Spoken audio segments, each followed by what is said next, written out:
Okay. So there's this sperm whale, and he's wearing a top hat and carrying a cane, and he walks into a bar. Okay, and the bartender says, "Okay, I'm willing to give you a drink. Just tell me, why are you wearing a top hat and carrying a cane?" And the whale says, "There he is." That's a good joke. All right.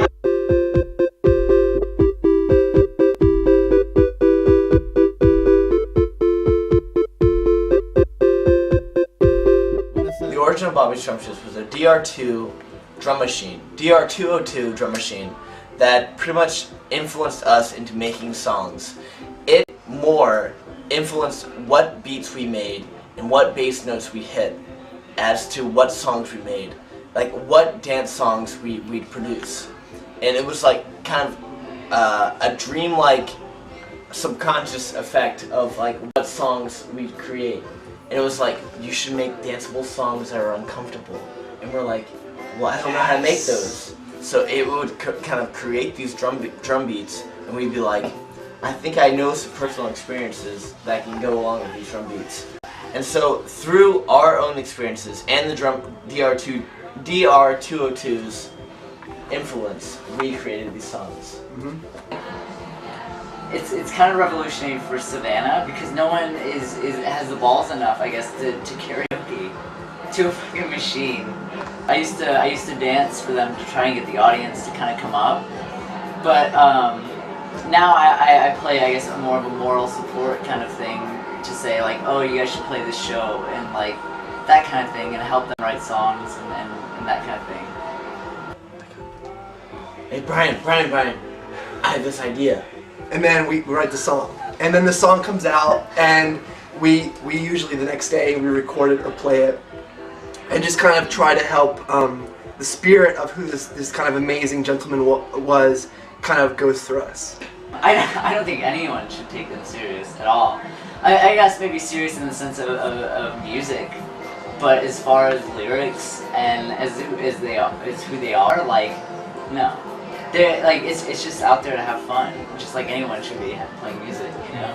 We bought a drum machine because we were really into that concept, and I don't know where it stemmed from, but we just suddenly started making really like kind of uncomfortable, like homoerotic dance songs like for a show. And Justin was like, who's influenced us into actually becoming a band, who's a part of Werewolf Unit, really just started us like actually playing music and getting us shows down here, and it was really positive. Like we started actually like writing songs, and people were into it, and then our drum machine died and suffocated.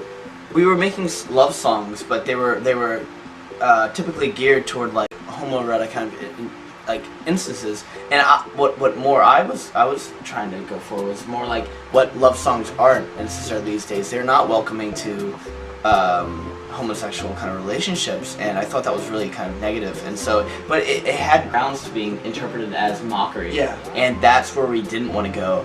So It's too playful. yeah, so the drum machine understood that and suffocated itself. So we bought a new one and wrote Drum these machine told songs. us to stop. Yeah, and we named it Masculine Handstand. We tend to just approach it as pop music. Like our influences are very pop based, and we don't want to make it too convoluted as like, no, we're being like very experimental. We're being like tongue-in-cheek kind of pop music, and we are in a sense, but in a sense we're making true to the point pop music that is uncomfortable.